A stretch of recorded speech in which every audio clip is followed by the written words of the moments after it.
Hey guys, welcome back to my channel. I haven't posted on here, I think, since December 2024. It seems that I tend to have more time to film YouTube videos, especially longer form talking videos, mostly about books or art, in the wintertime. I think it's because I live in a seasonal place. I live in the Outer Banks, and things get so insane and busy in the summertime to the point that I barely have time to eat, let alone do extra and fun stuff that requires sitting down under natural light and chatting away. So hello, welcome back. Thank you for being here. Today I am going to talk about some recent books I've read. I think this goes as far back as maybe like June. I'm not going to do a comprehensive list of all the books I've read this year because some of them weren't that memorable. Some of them, if I tried to review them now, I wouldn't have as much to say in a well-rounded way because I would have forgotten some of the characters' names, things like that. So I just have a little pile here of books I've read recently. I love book stacks. I love book stacks. I just love books. So this makes me really happy. Look at those annotation tabs. Like I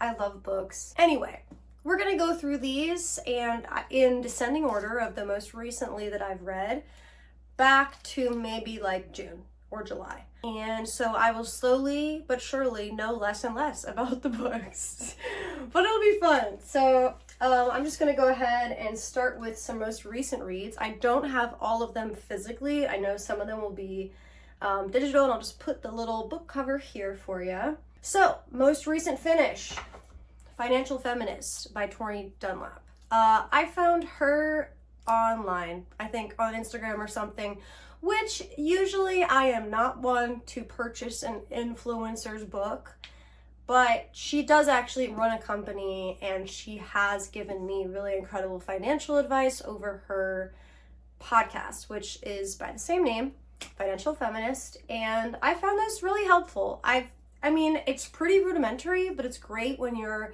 you know, in your early adult life and maybe you weren't taught any kind of financial literacy and you just want the basics like, hey, maybe I've got a little extra money or maybe I've got some debt. How do I conquer the debt? Where do I put my extra money and in what order and how, right? And this has been incredibly helpful for me. It does have some interesting statistics about wage gaps, things like that I found really interesting. Let's see if I can find one for you. Aha, here we go. Page 195 under the chapter Earning. One of the most infamous and familiar stats in discussions of gender and money concerns the gender wage gap. On average in the United States, women make 82 cents to a man's dollar, while for Black women it's 77 cents, Latina women 75 cents, and Indigenous women 70 cents. Asian women are the closest to closing the gap at 95 cents. Disturbingly, this disparity in compensation only widens for women as we progress up the corporate ladder. For instance, Pacific Islander women at the executive level earn 60 cents to a white man's dollar. And while there has been improvement since 2015, this was published in 2022, this is likely a result of lower income women dropping out of the labor force altogether. Interesting statistic. For the people that don't think that the wage gap exists. Also, something I liked about this book was that there are journal prompts. It looks like in the beginning, I actually answered them in the book. I think later I wrote them in my journal just so that I didn't ruin the book. But I didn't think that this was something I was going to lend to anybody, especially after writing my money problems in here. So anyway, I would recommend this, especially if you're a young woman and you haven't had much financial guidance in your life whatsoever, like me. So I would recommend. It's informative, easy, simple, fairly rudimentary. I think I rated it 4 out of 5 stars on Goodreads. Next, Vintage Outer Banks, Shifting Sands and Bygone Beaches by Sarah Downing. I read this in one sitting last week. I actually was recommended it by my managing editor for a magazine that I just picked up freelance writing for called The North Beach Sun, which they're based in the Outer Banks as well. I took it out of my local library in order to write an article about a pier that was once a bunch of rec centers and like foosball palaces and like a dance hall, like just so cool and interesting. And I mean, the vintage photos in this are so sick. The Outer Banks is a very weird place. Weird in that it's very unique, and it went through a lot of stages in its development. It started as a hunting destination, and then it became a tourist destination. And it was just kind of fun to read about the history and see all these old black and white photographs. I'm a sucker for that. So this was a good read, easy read. This is just a little micro history that I found interesting that most people probably wouldn't, but it was fairly well written and it was a good experience, I guess. But this is kind of niche, so take it or leave it. Before Vintage Outer Banks, I read Moll Flanders by Daniel Defoe. I did forget his name. I really wanted to call him Willem Dafoe because duh. Defoe is the one who wrote, oh, it was another classic. Oh God. Oh, Robinson Crusoe. Defoe wrote about Crusoe. But this is the lesser known work called Moll Flanders, about this woman who basically became a professional thief. She had kids with multiple people. One of her husbands ended up being her brother, and she didn't find out till she moved to America. Like, it's honestly saucy. Like, a lot of crazy shit, a lot of crazy stuff happened in this book. I was thoroughly entertained, as you can see. Of course, it's an Oxford World Classic. I love classics. It's not too Old Englishy. It's definitely super easy to read. I definitely chuckled a few times. I loved reading about how close she was to getting caught multiple times. The throes of being a single, 3 times divorced woman that pretends to be a new widow or something like that. Like, it's just interesting because during that time period, it was so faux pas to be anything but a ladylike woman. And so someone to just, you know, be like, I'm gonna do whatever I want, completely break the law multiple times, steal from people, like craziness was happening, okay? And I was just updating my boyfriend as I was reading this, and I'd be like laughing, and I'd be like, she just divorced her 4th husband. And he'd be like, what's going on in there? So the drama is great. It's thrilling, but it's not like contemporary fiction thrilling. You know what I mean? It's a little bit more Old Englishy, but so fun. I really enjoyed it. And I think one of the reasons I also grabbed this was that on the back, it basically has this like mini synopsis, and it says, 12-year a whore, 5 times a wife, whereof once to her own brother, 12-year a thief, 8-year a transported felon in Virginia, at last grew rich, lived honest, and died a penitent. That sums it up. It was good. I would rate this 4.5 out of 5 stars, and I would recommend this. Good classic. I will be eventually reading Robinson Crusoe once I get around to it. I'm drinking an orange cream soda bubbly. Pretty good. I get weirded out by sparkling water a little bit sometimes because it just said it's carbonated water and natural flavor. And Lord knows that the FDA does not probably properly relegate that or, you know, have any true definition of what a natural flavor is. So God knows what's in here, but it says 0 everything, which is also concerning. Why does it have flavor? What's in there? I don't know. Anyway, next book. This book was really incredible. The Maniac by Benjamin Labatut. Wow. I wrote a book review that is forthcoming in the American magazine about this book. It basically covers primarily the physicist, polymath of John von Neumann, I'm sorry. I'll just read you a little bit from the back because I don't remember exactly all of the people that are highlighted in this book, but it talks about how a lot of the progress that was made in terms of tech, computers, and AI began during this process in the late 1800s and early 20th century. And so there were these physicists, the people that worked on the atom bomb, the people that, you know, helped create the first versions of computers, you know, Turing and everything like that. And there was this guy. And this guy was doing it all. And he was involved in a lot of crazy projects. And at one point he had created a computer called the Maniac. It was an acronym of sorts. It gets into AI and how these early discoveries in science and math ended up creating the basis for what we're experiencing today.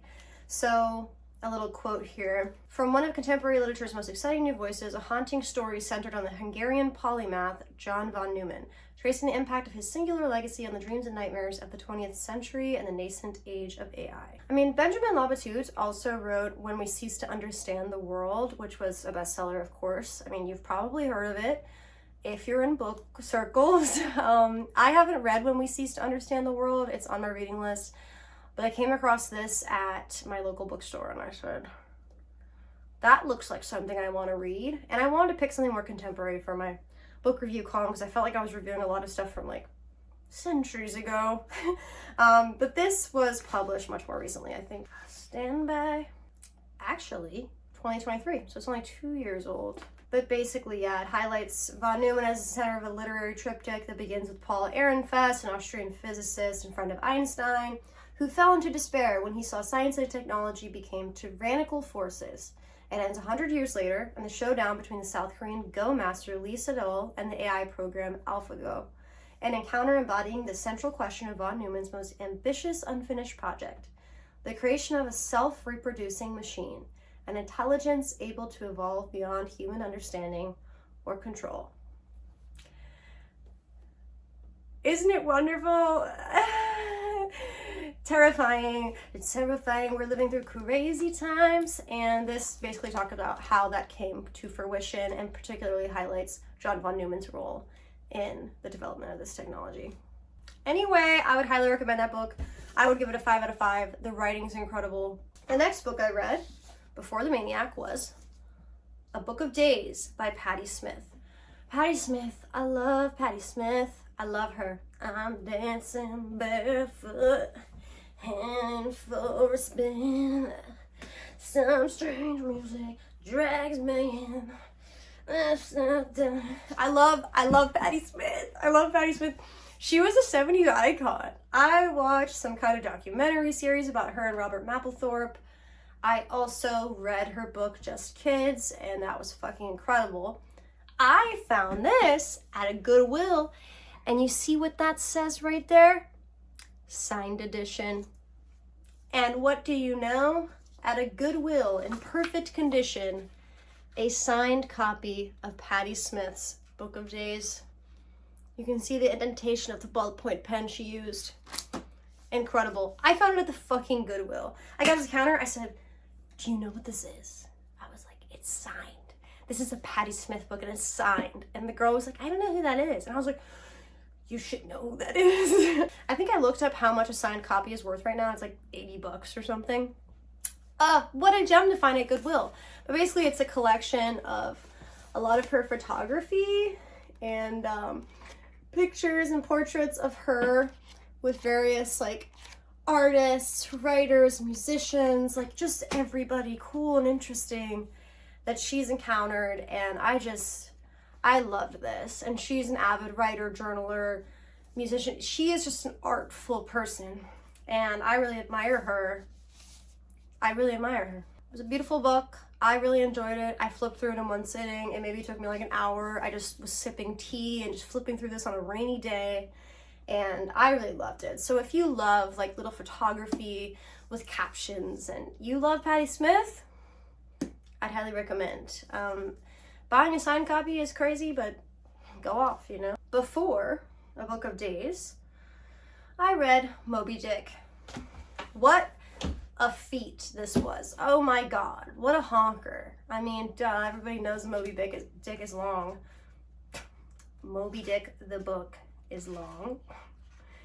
It's 588 pages, which is not as long as 1Q84, which I'm reading right now by Haruki Murakami.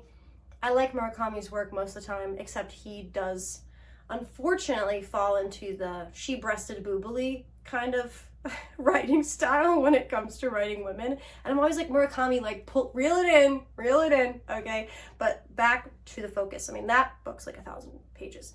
This one, 500, almost 6. Long read, but classic. Okay, I was traveling. I was in Jackson Hole, Wyoming with my girlfriends in July, and I was like, let's go to that bookstore. And there was like this beautiful there was a beautiful bookstore in this little downtown area, and we popped in and I saw the classics section and I saw the spine of this, I think, and I just loved this cover. I love how simple it is. It almost looks like one of those like ink prints, but negative, made in white instead of black. I don't know, it's really cool. I love the texture on it. Anyway, Melville, you know, what can I say about this that hasn't already been said? I do feel like it dragged in the middle. There was probably like 200 pages of just like nonsense. Ahab just talking about his craziness and how he wanted to get to the whale, and descriptions about whales, like really, really in-depth descriptions about whales that, I mean, I don't even remember anything he had to say. So it wasn't even like I felt like I was really retaining anything. It was just like, and the whale's bones were of this color, and they found that out by XYZ. And I'm like, okay, cool. But I did find the concept interesting that a lot of times, you know, they didn't have photographs of whales, you know what I mean, for a really long time. And these whalemen would just go out, like, I just kind of know what they looked like from like illustrations. And I thought that was an interesting concept. But regardless, the book itself and the characters themselves are very enveloping. I was definitely pulled in, but it did drag a little bit in the middle. Was it worth it at the end? The ending kind of was like, ow, like, I thought there'd be some kind of redemptive aspect to the ending. I didn't know the ending of Moby Dick. Like, I never just Googled it. I've never read it. I just know Moby Dick is obviously culturally relevant and it comes up all the time, you know what I mean? Oh, Captain, my captain? Call me Ishmael. Classic you kind of feel like you have to read just to understand the cultural significance and the reason it comes up so much. But also I recognize that a lot of things that I had already read or watched were making references to this.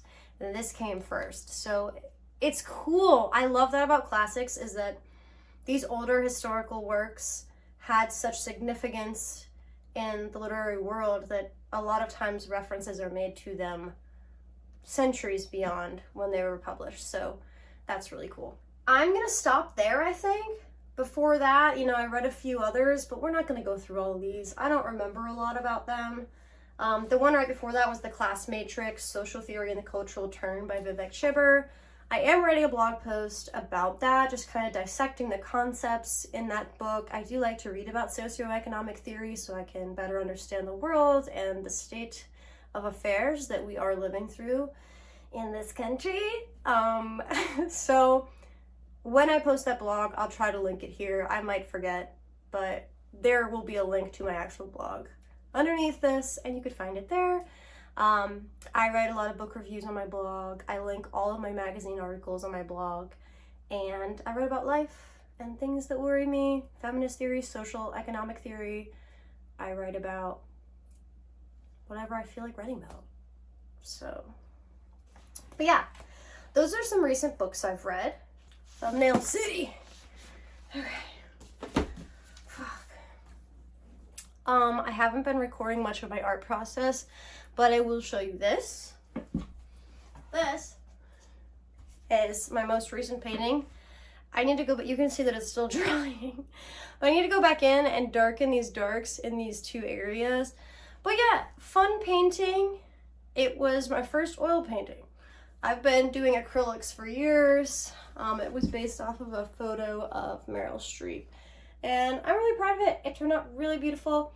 I need to fix some of the discrepancies in the background here, and then I'm gonna seal her up and call it done. This might not be available to the end of October because I'm planning on doing an October collection of women resting. Because what's spookier than that? Just kidding. I was gonna do some kind of spooky season thing, but I was like, I'm not feeling that, you know what I mean? So I'm just gonna paint whenever I feel like, and this is what I felt like painting.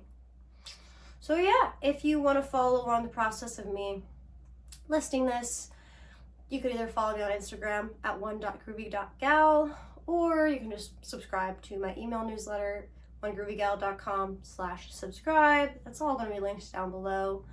And yeah, I'm excited. I'm going to probably also paint the edges fluorescent pink because I want it to have a contemporary edge, and I just fucking love pink. And so, thanks.